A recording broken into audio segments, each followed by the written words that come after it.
பரிசுத்த நாமத்திற்கு ஸ்தோத்திரம் உண்டாவதாக. இன்றைய ஜீவபாத்திய நிகழ்ச்சியை கேட்டுக்கொண்டிருக்கும் அனைவரையும் கர்த்தருடைய பரிசுத்த நாமத்தினால் வாழ்த்துகிறேன், ஆசீர்வதிக்கிறேன்.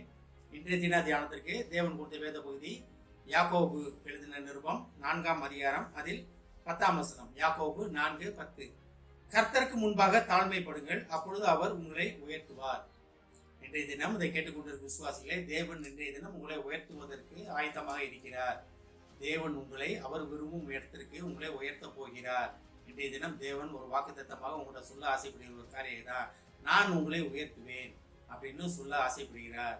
அதை கேட்டு அதன்படி நடப்பதற்கு நம்ம ஆயத்தமாவோம். இதில் நம்ம ஒரு காரியம் 2 காரியம் தான் இருக்குது. ஒன்று, கர்த்தருக்கு முன்பாக தாழ்மைப்படுங்கள், அப்பொழுது அவர் உங்களை உயர்த்துவார். அப்ப தேவன் உங்களை உயர்த்த வேண்டும் என்றால் எல்லாத்துக்குமே ஆசை தான். தேவனுக்கு முன்னால் நான் உயர்வா இருக்கணும், தேவன் என்னை உயர்த்த வேண்டும். தேவனுக்கு முன்பாக நான் உயர்வா இருக்க முடியாது. உலக மக்களுக்கு முன்பாக தேவ ஞானத்தால் நிரப்பப்பட்டு, தேவ ஆவியால் நிரப்பப்பட்டு, தேவ கிருபையால் நிரப்பப்பட்டு உலக மக்களுக்கு முன்பாக நீங்க உயர்த்தப்படுவீங்கள். உங்கள் மூலமாக தேவநாமம் மகிமைப்படும், தேவன் மூலமாக நீங்க மகிமைப்படுவீங்கள். இதெல்லாமே உன்னோட ஒன்று ரிலேட்டட். பாரு, இந்த பிள்ளை, இந்த இவரோட பிள்ளை தான் ஃபர்ஸ்ட் ரேங்க்கு, இந்த பிள்ளையோட அப்பா தான் அவங்க, ஃபர்ஸ்ட் ரேங்க் எடுத்த பிள்ளையோட அப்பா தான் அவங்க, அப்படி மாற்றி மாதிரி சொல்லுவாங்க. எல்லாம் பார்த்துருப்பீங்க நீங்க. இதான் ஸ்டேட் ஃபர்ஸ்ட் ஆன வாங்கின பிள்ளை, இவங்களோட அப்பா அம்மா அவங்க தான். இந்த பெருமை எல்லாத்துக்குமே உடையது. எல்லாமே தேவன் உங்க மூலமா மகிமைப்பட ஆசைப்படுகிறார். நீங்க தேவன் மூலமா மகிமைப்பட வேண்டும் என்பது அவரோட ஆசை. ஆனால் தான் அவர் உங்களை உயர்த்துவார். தேவன் இன்றைய தினம் உங்களை உயர்த்துவதற்கு வாஞ்சையாக இருக்கிறார், ஆவலாக இருக்கிறார். இந்த வாசல் படி என்று கதவை தட்டுகிறேன் அப்படின்னா எதுக்கு? உங்களை உயர்த்துவதற்காக. தேவனுடைய திட்டங்களை உங்களுக்கு சொல்லி, நான் உங்களுக்கு குறித்து இந்த திட்டங்கள் வைத்திருக்கிறேன், இந்த காரியங்களை வைத்திருக்கிறேன், உங்களை உயர்த்துவதற்காக வைத்திருக்கிறேன் அப்படின்னு. அதுக்கு முன்னால் ஒரு சின்ன ஒரு காரியம் இருக்கிறது. கர்த்தருக்கு முன்பாக தாழ்மைப்படுங்கள் அப்படின்னு. தாழ்மைப்படுதல்னா என்ன? தாழ்மைனா என்ன? அதாவது நிறைய நேரம் நம்ம என்ன நினைக்கிறோம், தாழ்மைனா ஒரு பழைய ட்ரெஸ்ஸை போட்டுக்கிட்டு, பழைய செருப்பை போட்டுக்கிட்டு, பழைய துணிமணிகளை போட்டுக்கிட்டு நம்ம ஆலயத்துக்கு போகிறது தான் தாழ்மை. தேவனுக்கு முன்பாக தாழ்மைப்படுதல் அப்படின்னு நினைக்கிறோம். அது ஏமாற்றுதல். தேவனை தாழ்மை கிடையாது, அது ஏமாற்றுதல். அது நிறைய பேர் அதான் நினைக்கணும். தாழ்மைனா நம்ம இப்படிதான் இருக்கணும், ஒரு நல்ல ட்ரெஸ் போடக்கூடாது, நல்ல நகைகள் போடக்கூடாது, ஒரு காரில் வரக்கூடாது, ஒரு விலையுள்ள காரில் வரக்கூடாது, பைக்கில் வரக்கூடாது, நடந்து வரணும், பஸ்ஸில் வரணும், நம்ம சாப்பிட்ற சாப்பாடு இதாக சரியில்லாத சாப்பாடு தான் சாப்பிடணும், அதான் தாழ்மை நினைக்கணும். அது நம்மளை ஏமாற்றி கொள்வது, தேவனை ஏமாற்றுவது. கர்த்தருக்கு முன்பால் தாழ்மையாக இருக்குதுன்னு என்ன? நான் இனி வாழல ஆண்டவரே, நான் கிடையாது ஆண்டவர், நீங்கள் தான் ஆண்டவரே, நீங்கள் என்ன சொல்கிறீங்களோ அதை நான் செய்கிறேன் ஆண்டவரே, என் சுய என்னை வேலை பார்க்காத ஆண்டவரே, நீங்கள் தான் ஆண்டவரே, என்னை வழி நடத்தணும் ஆண்டவரே அப்படின்னு.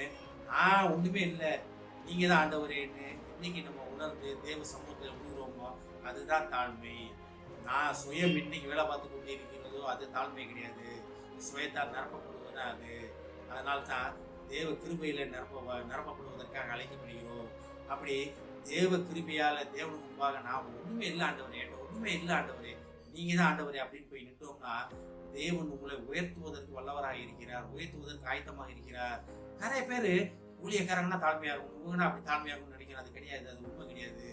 சர்வலோக ராஜா, பரலோகத்தின் ராஜா, சகல பூமி மான சர்வத்தையும் படைத்த ராஜா முன்னால் போய் நிற்கிறீங்க. நீங்கள் உங்கள் ஆஃபீஸில் உங்கள் சூப்பரன் உங்களை கூப்பிடுறாங்க, உங்கள் அழுக்கு வேட்டியை கட்டிக்கிட்டு நீங்கள் போய் நின்றீங்கன்னா, அழுக்கு கிழிஞ்ச சேலையை கட்டிட்டு போய் நின்றீங்கன்னா, தலை வராமல் ஒரு தலைக்கு எண்ணெய் தேய்க்காம போய் நின்றீங்கன்னா, அந்த சூப்பரன் என்ன சொல்லுவார்? உங்களை ரொம்ப சந்தோஷம்ப்பா அப்படின்னு பாரா, லட்சக்கணக்காக சம்பளம் வாங்குறேன், உனக்கு ஒரு ஒழுங்கான துணியில் வர தெரியாது, ஒழுங்காக தலையை ஒழுங்காக அப்படியே செய்ய தெரியாது சொல்லுவாரா இல்லையா?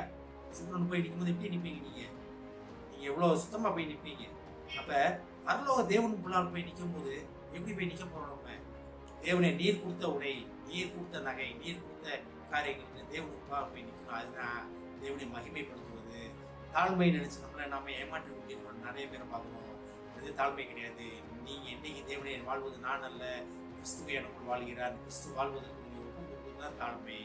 தேவன் உங்களை உயர்த்த வல்லவராக இருக்கிறார், உயர்த்த ஆசைப்படுகிறார். தேவன் விரும்பும் உயர்த்துக்கு நீங்கள் போக போகிறீங்க. இதை கேட்டுக்கொண்ட விசுவாசிகளே, இன்றைய தினத்திலிருந்து, இந்த நேரத்திலிருந்து, கேட்ட அந்த நொடிப்போடுகளிலிருந்து உங்கள் வாழ்க்கையில உயர்வுகள் ஆரம்பித்து விட்டது. எழுதி வைத்துக்கீங்க, உயர்வுகள் ஆரம்பித்து விட்டது. ஆமே. ஜெபிப்போம். எங்களை அதிமனேசும் அன்பின் பரலோக பிதாவே, கர்த்தாவே, நாங்கள் உமக்கு முன்பாக தாழ்மைப்பட்டு உம்மாலே உயர்த்தப்படுவதற்காக நீர் எங்களை அழைக்கிறீர்கள். அந்த அழைப்பை புரிந்து கொண்டு தெரிந்து கொண்டு அதன்படி நடக்க உதவி செய்யும். கேட்டுக்கொண்டு ஒவ்வொரு விசுவாசியும் ஆசீர்வதிக்கிறோம் அப்பா. ஒவ்வொரு குடும்பத்தையும் ஆசீர்வதிக்கிறோம் ஆண்டவரே. குடும்பத்தை நீ உயர்த்த போவதற்கான நன்றி. குடும்பத்தில் உள்ள ஒவ்வொருவரையும் நீர் விரும்பும் இடத்திற்கு அவர்களை வைக்கப் போவதற்கான நன்றி. ஆசீர்வதியும் இயேசுவின் மூலமாய் கேட்கிறேன் நல்ல பிதாவே. கர்த்தர் உங்களை ஆசீர்வதிப்பாராக.